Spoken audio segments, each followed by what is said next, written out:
Perfect. Over to you, Liz. Thank you, Lizzie. Hello again, everybody. You may have just had the pleasure or not pleasure of seeing me do the admissions talk. I'm afraid it's me again. So thank you for joining me just for this little bit of a taster session of what it's like to have a lecture or study dental hygiene and therapy. Chose principles of instrumentation and the technique of it. Getting this into the next 20 minutes isn't quite how it runs in the course. Your instrumentation technique is run over a programme of several days, but I thought it might give you an idea of what you might study, and again looking at that attention to detail that is involved in the world of dental hygiene and therapy. So the instrumentation technique that I'm going to be talking about and that we teach initially is the dental hygiene side of the role. So in terms of the scaling techniques. So we look at that and we look at the instruments, we look at the design of the instruments and really study them in cross-section and in shape and form and where they're used in the mouth, as well as how we hold them and how we sit. So there's lots of different things sort of before you get to even sort of doing this side of the lecture. For every lecture that we deliver, everything that we teach, there's always outcomes. Our outcomes have to map to the General Dental Council outcomes. All our curricula for dental hygiene and therapy has to meet the requirements of the GDC for you to be able to register at the end of the course. So for this short taster, you're going to be a little bit familiar with how each dental instrument is used in dental hygiene treatment, in dental hygiene and therapy. The three main instruments that we're going to have a look at are the Intraoral Mirror, the Sickle Scalers and the Universal Curette. In lectures leading up to this one, because every lecture interlinks, everything goes together within the curriculum. It all has to interact with each other to be able to facilitate treatment and management of patients. So we're assuming that the understanding already of the modified pen grasp and having a fulcrum. So I'll just talk to you a little bit about that. The modified pen grasp, if you have a pen in front of you while you're listening or watching to this, pick up your pen, hold it however you normally hold it, and then as I talk you through it, you may think, oh, okay, that's not how I hold my pen, and why the grasp is called the modified pen grasp. So your thumb and first finger are going to hold your pen. They're not going to be touching each other. They're going to be holding your pen. And then the next finger is going to be supporting the pen a lot nearer the nib end. Your fourth finger is going to be your fulcrum. So that would rest if you've got a table in front of you, or on your other hand, that is going to rest. And then your little finger, it doesn't do anything. It can support and help with the fourth finger. Often what it wants to do is do this, you know, like a posh cup of tea, your little finger there. But because that stretches your joints and your muscles, we support you in training your little finger. So that's how we're going to be holding these instruments. So the intraoral mirror is one of the instruments that's used in both hands. The hand that you normally write with, we call your dominant hand. The hand that you don't normally write with is your non-dominant hand. So most of your dentistry is carried out with your dominant hand holding an intraoral mirror. So you'll always be holding the mirror using this modified pen grasp with it, whichever hand it is in, and you'll be looking and using it to investigate the whole mouth. Has lots and lots of different roles of use in terms of why do we use an intraoral mirror. It's not just for sort of directly looking, it's also for retraction, moving things out of the way. There is a very, very strong muscle in the mouth, the tongue, which often tries to interfere with what you're doing when you're having a look round. So the intraoral mirror is used to help guide that tongue so that it doesn't get in the way of what you want to see. You will be wanting to scale and polish and do fillings in areas where the tongue might try and get in your way. So it's very important to look and make sure that it is keeping that out of the way, and it's protecting all these soft tissues in your patients' mouths. So you almost have to learn with the mirror to sort of look at things backwards. And as in the world of dentistry and dental hygiene and therapy, left and right, you have to really think about what your left and your right is, because you are working sometimes looking in the mirror to be able to see what you're doing, and that's called indirect vision. And that's also sort of facilitating that you keep your posture when you're working. So the indirect vision means that instead of leaning over and bending to look at the palatal side of the upper teeth, so on the towards the roof of the mouth, you don't have to go upside down on your own head. You're using the mirror, so you're staying in your position and using the mirror to see what you can see. There is an overhead light when you're working in dentistry, and that light shines onto the mirror, and then that shines onto the area that you're working. So it gives you even further visual benefit of being able to work in a well-lit environment. Enamel, that hard outer part of the tooth, is translucent. So when this light is sort of being used to see what you're doing, it can also do what's called transillumination and shine through the teeth so that you can see if there's areas of less dense enamel, so where you may help you in picking up areas where there may be need for fillings, or there's start of decay, or there's bits of calculus that is there, bits of tartar that are there. So there's some of the sort of different reasons for using an intraoral mirror, and it's probably the most commonly used dental instrument that there is. It would always be needed to ensure safety. The excavator, it's not strictly a scaling instrument, but it can be used throughout the mouth, above the gums. That's what supragingival means. So supragingivally, so it can be used labially, so that's on the surfaces of the teeth that are next to the lips. Buccally, that's on the surfaces of the teeth that are next to the cheeks, so further back in the mouth, more posteriorly. Lingually, so that's the tongue side of the lower teeth. Palatally, so that's the roof of the mouth side of the upper teeth. And then the occlusal surfaces, the bits that bite together are the occlusal surfaces. So the excavator is sort of widely used, and it helps you sort of to learn the initial action of performing a stroke in terms of deposit removal. The deposit that's depicted here is red paint.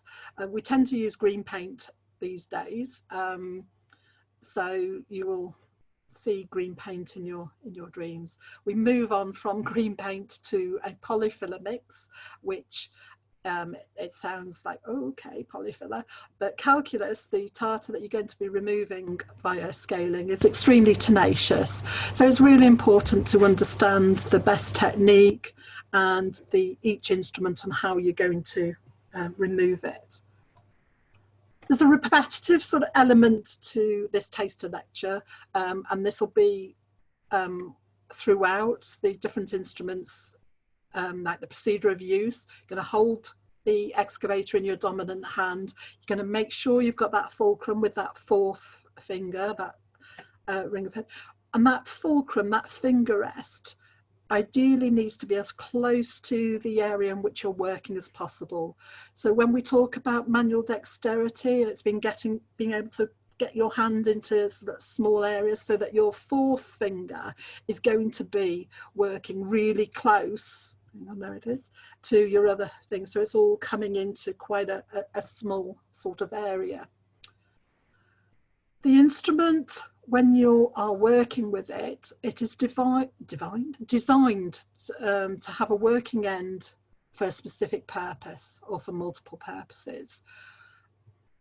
It has a handle, it has a shank, and it has a working end. So the handle is where you hold it. The shank is the bit that connects the handle to the working end, and the working end is the bit that does the job. And these are things that you'll study in the lecture prior to this one, looking at instrument design in terms of why do we have handles that are of certain widths, why do they have serrations, why do they have what makes a light instrument better for you than a heavy instrument, and so on and so forth. But that instrument shank needs to be parallel to the long axis of the tooth. The instruments are designed to work most effectively working in that way. So when you're learning how to scale, you will be combining this lecture with practical elements. So this taster lecture would probably be in a laboratory classroom type of area, so that we go through the speech, and then you get to have a little bit of a go on a workbench in front of you to be able to put into practice what I'm talking about. Sickle scalers. So sickle scalers, again, they're held with the modified pen grasp, and this is really good examples of how the modified pen grasp is. So if you can see that the thumb and first finger are holding the instrument, they're not holding each other, and it is just the tip of the instrument, the finger that is holding the instrument, because that increases your tactile sensitivity.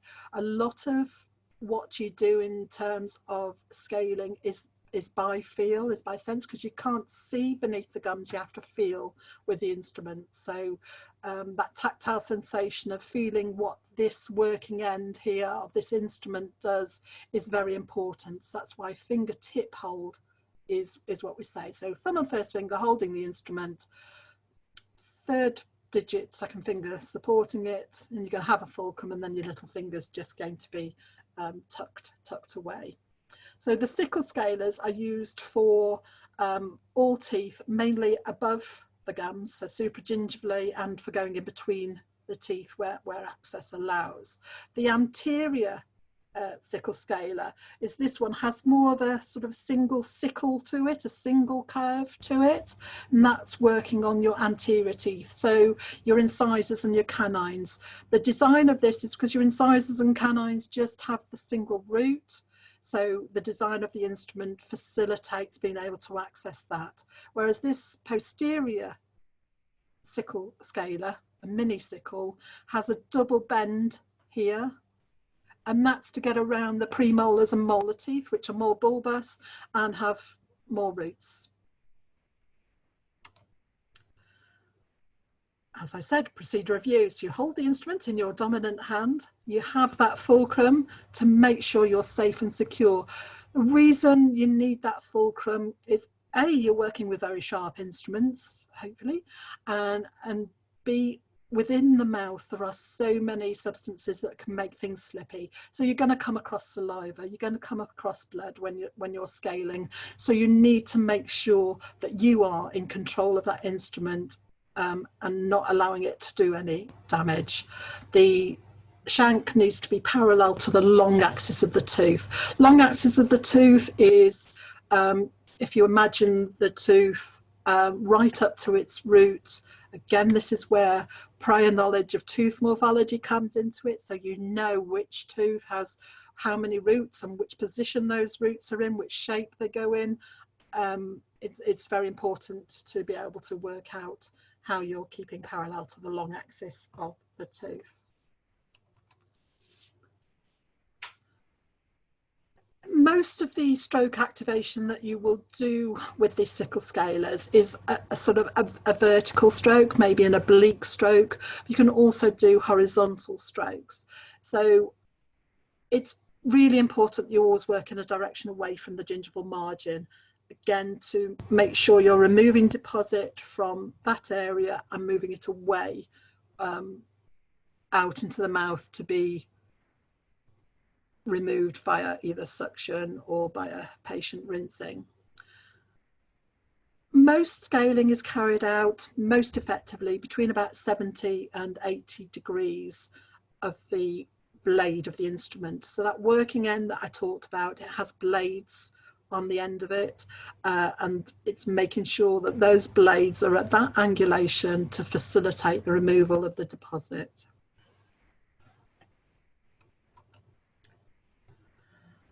It's the last bit of that tip that has the most effective blade, and because we're working to very precise areas and within millimeters, it is essential to be able to look at an instrument and work out how to use it, where to use it, knowing what is going to be the right angulation and the right side to be able to scale effectively. And the nature of calculus means that it is very tenacious. It really tries to interlock into the enamel and the dentine surfaces, that you need to make sure you do overlapping strokes to work away at it. And it can take time. It needs a lot of patience to be a dental hygienist and therapist, to be able to do these repetitive strokes, to be able to remove sometimes tenacious deposit that may have been there for some time. The final instrument that I was just going to introduce you to do today is what we call the universal curette. And this is one that is used throughout the mouth and is very similar in shape to the Sickle Scalers, but it has what we call a rounded toe.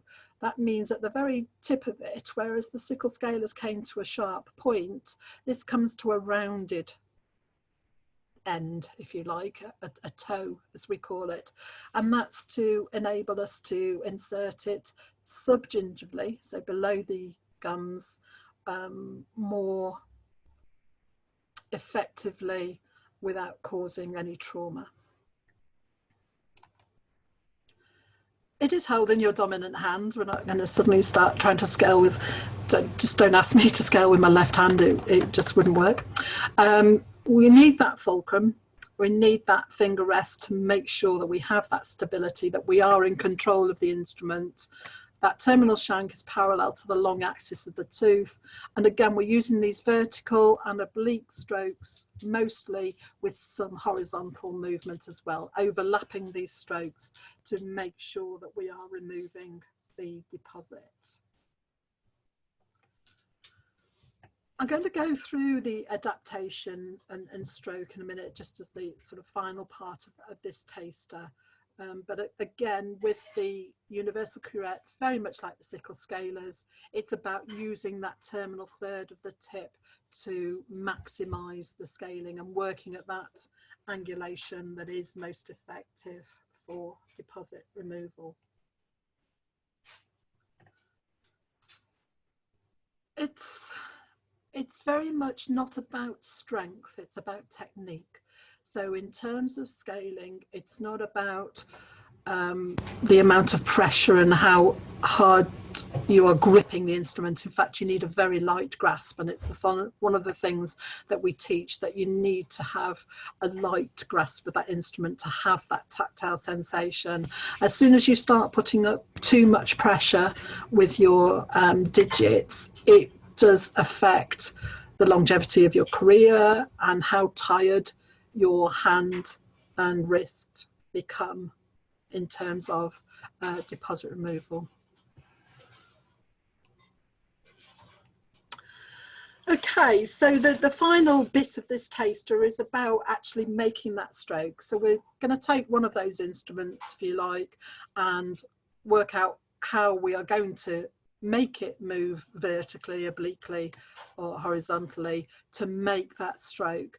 And each individual stroke goes through the process that we're about to talk about, and then you reposition and you start that stroke again. But it all comes naturally. It sounds like quite a lengthy process, but once you've got the gist of it, then it just becomes instinctive, and the objectives are laid out in terms of what we're going to demonstrate.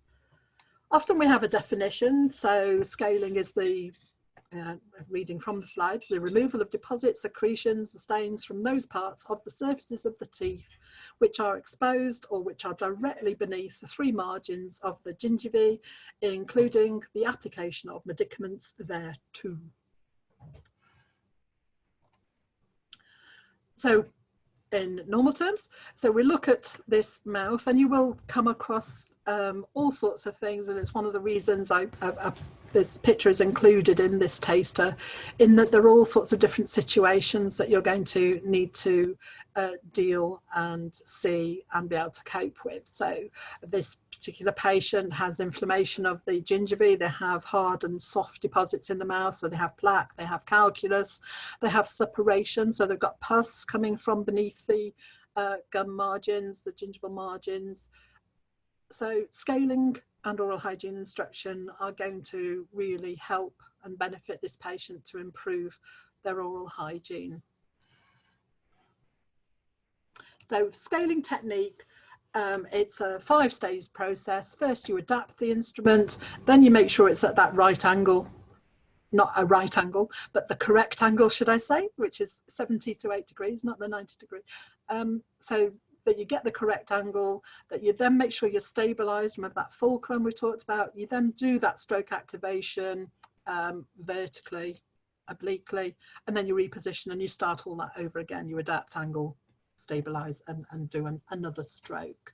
So adaptation is all about how the instrument is brought into contact with the tooth. Talked about this terminal shank and parallel to the long axis of the tooth. So this sickle scaler, that is its terminal shank. That is the long axis of that tooth.